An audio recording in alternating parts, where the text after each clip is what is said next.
99 United States senators agreed on something last summer. 99. Now think about how insane that sentence is. We live in a country where those 100 people couldn't agree on lunch. They can't agree on what day it is, and 99 of them stood up and voted the same way on artificial intelligence. Now here's the part that should make you sit up a bit. It was not Republicans on one side and Democrats on the other. It was Ed Markey, the progressive from Massachusetts, standing shoulder to shoulder with Marsha Blackburn, the conservative from Tennessee. Those two agree on nothing. Nothing. And they wrote an amendment together to kill a 10-year ban on states regulating artificial intelligence. It passed 99-1. The only man who voted no was a Republican from North Carolina. So today we're going to talk about the strangest political story in America right now. The parties have swapped sides on artificial intelligence. The people who normally scream about regulation are demanding it. The people who normally scream about corporate powers are defending it. Bernie Sanders and Steve Bannon are using the exact same word to describe the exact same men. And there's $125 million sitting on a table trying to make sure you never notice. I'm going to give you both sides today, the real ones, not the cartoon versions. I use this technology every single day, all day long, 17-hour days. It's made me faster, and I have never been 43 years of writing code. Never been this good. And I'm not here to tell you it's the devil either, but I'm here to not tell you or sell you a dream while somebody quietly rewires their own future. So let's go. Start with this right. Now, this is where it's going to get weird. Steve Bannon, on his own show called Artificial Intelligence, likely the most dangerous technology in the history of mankind. Not concerning, not worth watching. The most dangerous technology in human history. And when he talks about the men building it, he does not sound like a conservative talking about business. He sounds like a labor organizer. He said, and I want you to hear his exact words, and I quote, "I am a capitalist. This is not capitalism. This is corporatism and crony capitalism."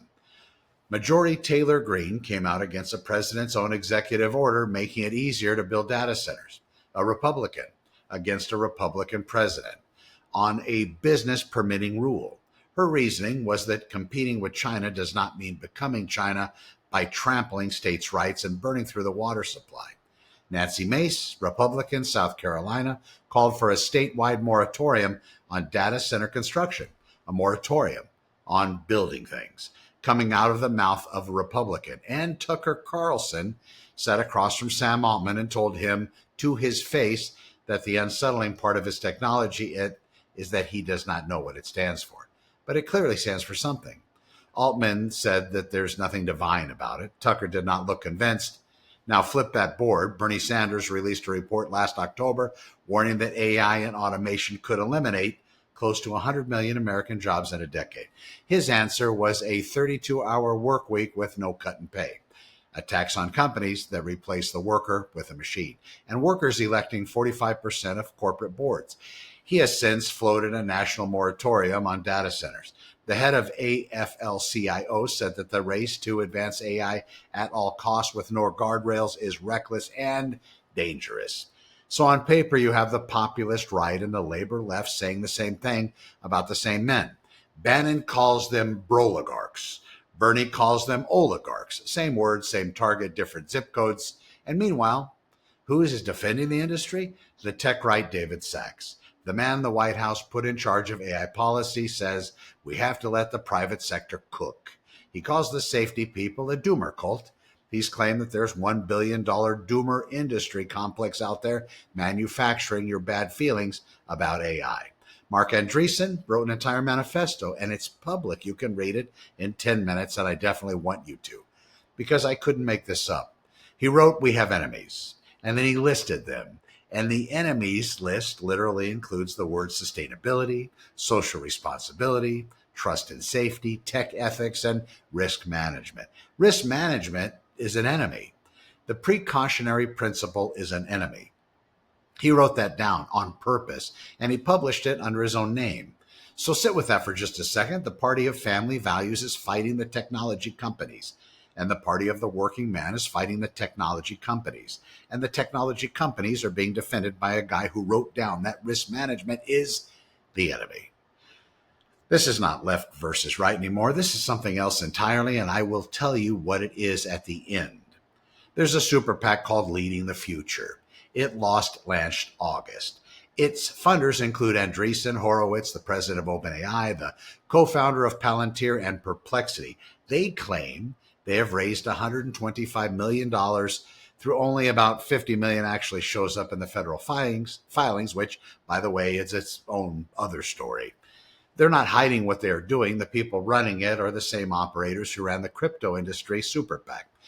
And that one spent over $130 million in 2024 and helped take out a sitting senator. They're running the identical playbook. Their stated goal is a single national framework so America can win the race against China. That's their case, and it's not a stupid case. And I will steel man it for you in a minute. Now, here's what has happened when they pulled the trigger. Alex Bors in New York. Bors wrote New York's AI safety law. They spent about $8 million to destroy him. The safety side came back with about $20 million, all in, outside money in that one single house primary cost $40 million. $40 million for one seat in a primary, and they won. They beat him. They replaced him with a man called Michael Lasher, who co-sponsored Alex Bors' AI safety bill. They spent $8 million to swap out an AI safety guy for an AI safety guy. And Lasher walked out on stage and said, and I'm quoting him, "I have some news for the two big AI companies that have taken such an unusual interest on who won this congressional seat. I will not be taking my cues from either of you when it comes to protecting our kids, our jobs, and our environment."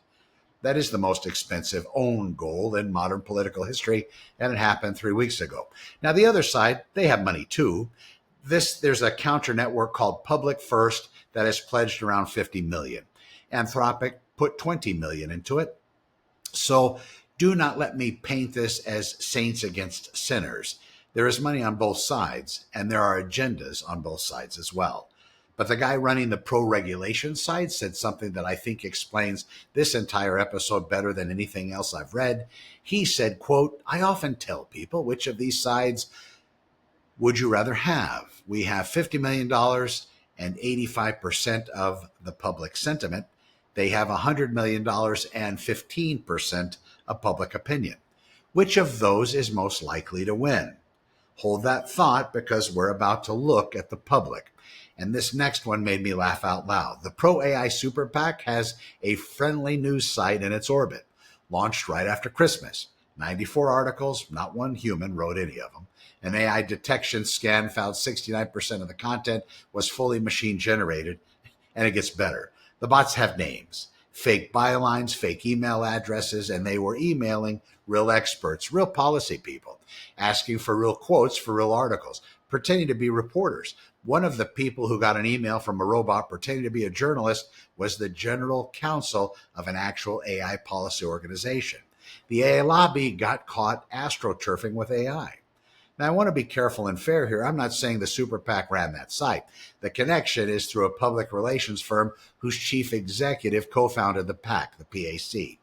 That is the link. Go check it yourself. But you have to admit, if you're writing a satire of this industry and you pitch the scene where the robots pretend to be reporters to lobby against robot regulation, an editor would tell you it's too close on the nose. While we are here, let's do the rest of the comedy because you deserve it. Last month, a Republican Congresswoman submitted an amendment summary to the House Rules Committee.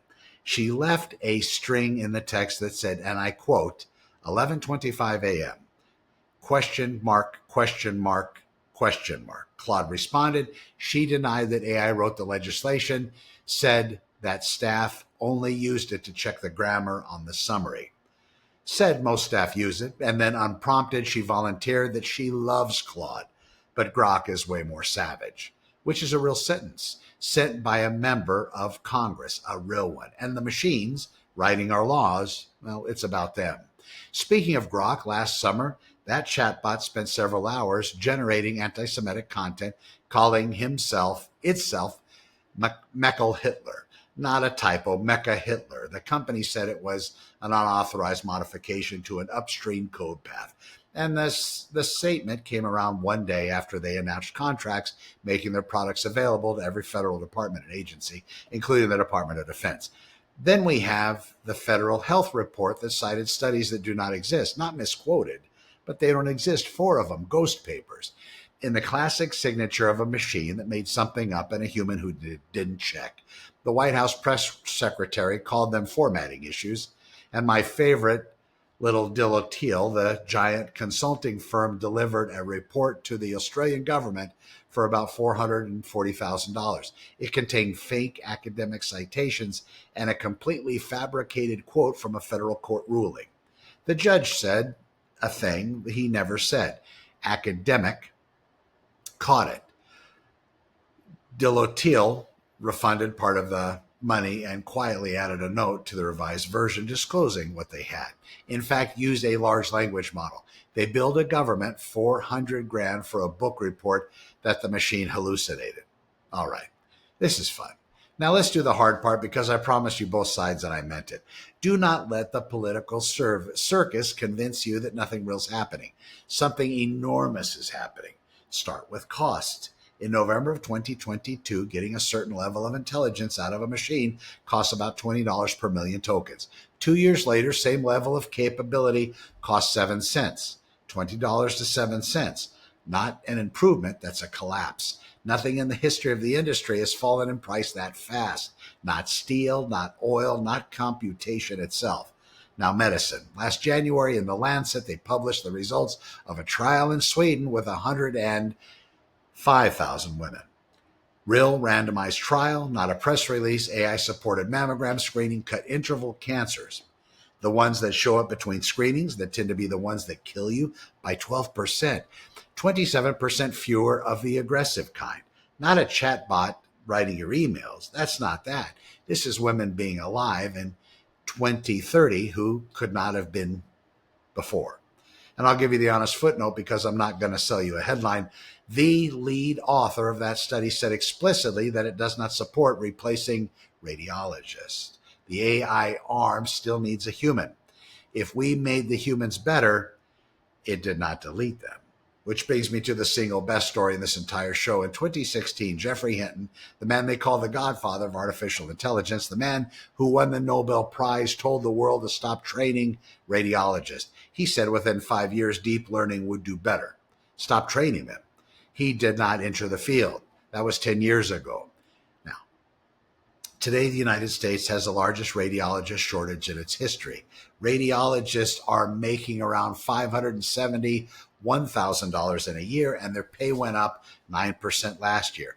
Mayo Clinic's radiology staff has grown 55% since Hinton said that. He admitted he was wrong. He says he was wrong on the timing, not the direction. Maybe. But about the young person who heard that in 2016 from a Nobel laureate and picked a different career, think about what that advice cost him. And then think very carefully about how much confidence you should place in anybody on any side, telling you exactly what this technology is going to do to your job. That's the case for, it's real. It's enormous. And it's the most famous prophet Gap got that most famous prediction specially wrong. Now, the case against it, and I'm going to make this one properly too. Forget the robot apocalypse. The strongest argument against this whole thing is boring, and it's on your utility bill. There's a power grid in the eastern part of the country called PJM. It serves 67 million people. It runs an auction to lock in electricity capacity. 3 auctions ago, the capacity cleared at about $29. The most recent one cleared at $333, 11 and a half times higher. In 3 years, PJM said in its own release that the increase in the peak lead forecast, 97% of it is data centers. 97. Now here's the part that should light you up. The independent market monitor found that $6.5 billion of that auction cost was for data centers, and $6.2 billion of that $6.5 billion for data centers that have not been built yet. You're paying right now today to reserve power for buildings that don't exist. In Virginia, the typical residential bill goes up $11 and change a month this year. New Jersey just signed the first data center tariff law in the country. 6 days ago, Ohio now makes data centers pay 85% of the power they reserve, whether they use it or not, for 12 years. And the public has figured it out. Gallup 2 months ago, 71% of Americans oppose data centers being built in their community. 48% strongly oppose it. For comparison, only 53% oppose a nuclear power plant. Americans would rather have a reactor in their backyard than a building full of computers. Now I'm going to do something that the people on my side of the aisle don't do, and I'm going to tell you which of the anti-AI arguments is weak, because if I only hand you ammunition that fires, you're going to get hurt even when it jams. Now, the water argument's weak. You have heard it that AI is draining our water. Google used about 6 billion gallons across all of its data centers in a year. America golf courses use about 547 billion gallons. Golf courses use roughly 70 times more water than Google. And your chatbot query uses a quarter of a watt an hour, which is nothing. 10 billion chat messages a day would be about 2% of AI's power draw. The water in the chatbot stuff isn't where the damage is. The damage is in the sitting, where you put the thing and in training and in the big agent workloads. So if you go on the internet and yell about water, somebody who knows some real numbers they're gonna hand you your head. And then they'll be right. Then they use it and say dismiss everything else you said. So do not do it. Attack those strong points, and there are plenty. And on jobs, here's the honest version, and both sides are going to hate it. Stanford found a 16% relative employment decline for 22 to 25-year-olds in the most AI-exposed jobs. That's real, and it's scary, and it's the best evidence the pessimists have. But the men who wrote that paper, Eric Bjornsson, it's difficult to say, sorry, went back and looked again in February, and he said in his own words, and the effect only becomes statistically significant starting in 2024, and the earlier declines were probably caused by other things. What other things? The Federal Reserve raising interest rates in 2022, before ChatGPT even existed. The author of the scariest AI jobs paper in America partially walked it back himself in public, and almost nobody reported it. Meanwhile, Brookings looked at the same landscape and found no relationship at all between AI exposure and unemployment right now is 4.2%.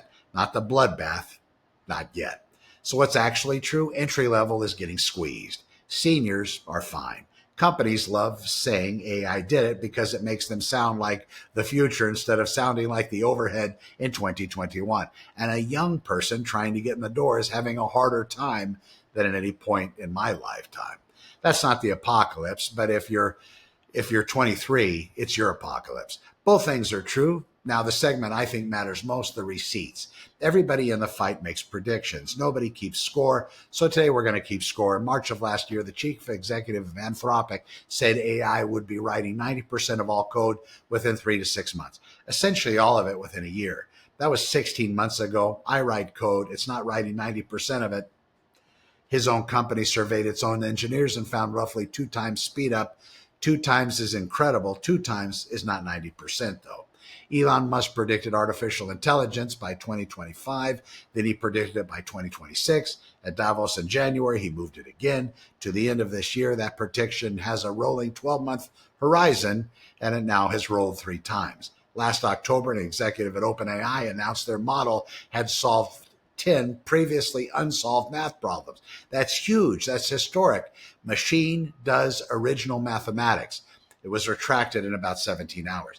The man who runs the website where those problems live said it was a dramatic misrepresentation.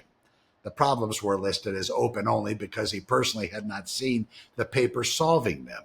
The model had found the existing papers. It did a beautiful job of looking things up, and a senior executive at the leading AI company on earth announced it as a mathematical discovery. The chief executive of DeepMind said out loud, "This is embarrassing." Now, turn the gun around, because the doomers have a scorecard too. Remember when 2024 was going to be the year deepfakes broke democracy? Every outlet ran it. Harvard's Ash Center went and checked afterward. Their headline was "The Apocalypse That Wasn't." Researchers found that low-tech fakes, the dumb kind, the miscaptioned photo, were used 7 times more often than AI-generated content. Meta reported that less than 1% of all fact-check mess information in the 2024 election cycles was AI. Well, there's now actual research paper titled, "We Built Detectors for a Threat That Didn't Arrive." And the most honest thing in this entire show, and I have real respect for this, comes from the doomers themselves. The authors of the most influential AI doom forecast in the world went back this year and graded their own homework in public. They're finding reality is running about 65 to 70% of the pace they predicted. Their benchmark predictions were too aggressive. One author's timeline for AGI slipped from 2028 to 2029. The other one now says early 2030s. Nobody made them do that. They just did that. And this is more intellectual honesty than I've seen from a billion-dollar lab or any other super PAC in this entire fight. Now, let me turn this on myself because I have to do this part of the last 20 minutes were a sales pitch. I use this technology every day. It's the reason a one-man operation can do the work of a team. It has genuinely changed my life. So when I tell you the industry is behaving badly, understand that I'm also a customer and I'm a happy one. And you should discount me accordingly. I'll give you the accelerationist their strongest card because it's a real card. If America slams the brakes and China doesn't, we do not get a safer world. We get that same world with a different owner. That's not a stupid argument. That's a serious argument. And the people making it are not all shills. Some of them genuinely believe that the fastest path to safety runs through winning. I don't know if I fully agree, but I refuse to pretend it's dumb. And here's the one that cuts me. The public is scared of this thing, and the public has been scared of everything. They were scared of the automobile. They're scared of electricity in the home. 80% of Americans telling Gallup they would rather slow AI down than lose the safety rules is a real number, and it deserves respect. But a majority has been wrong before, and being popular is not the same thing as being right. So hold on to all of that at once. That is the job. Here's what I think is actually going on, and it's not left versus right. It's old fight regulation versus deregulation. That fight's over. It died last summer, 99-1. The new fight between the people who own the machines and everybody else, well, that line doesn't run between all the parties. It runs straight through the middle of both of them. And this is why a man like Bannon and a man like Bernie reach for the same word. This is why 99 senators voted together. And this is why Republicans and Democrats are now within 1 point of each other on how worried they are. 50% and 51%, which basically never happens in this country about anything. And that's why an industry with $125 million in the White House is losing the argument 80-9 and has to spend that money buying it back. The tech right's official explanation for why you do not like this is that a billion-dollar doomer conspiracy brainwashed you. Gallup's explanation is that you do not want a warehouse full of computers behind your house raising your power bill. I think Gallup's closer, but here's the thing I keep coming back to, and it's why I'm not a doomer and will never be. The technology is not the villain in the story. The technology is the most powerful lever a working person has ever been handed. One person working with these tools can do what a company of 20 did when I started. That's not a threat to the little guy. That's the little guy's shot. The threat is the lever gets locked in for building that you pay electric bill for and never get to walk into. So we watch the money. We watch who writes the rules and who paid for the pin. We refuse to pick a team just because a jersey got handed to us. And we keep asking the only question that actually matters. Who owns the machine? Who does it answer to? Because if the answer is you, this is the greatest thing that ever happened to a person working alone. And if the person is somebody else, then it doesn't matter how smart it gets. It was never yours to begin with. Same time tomorrow. We keep watch together. Be well, be safe, and take care of yourselves. I'm Connor with Honor. Over and out.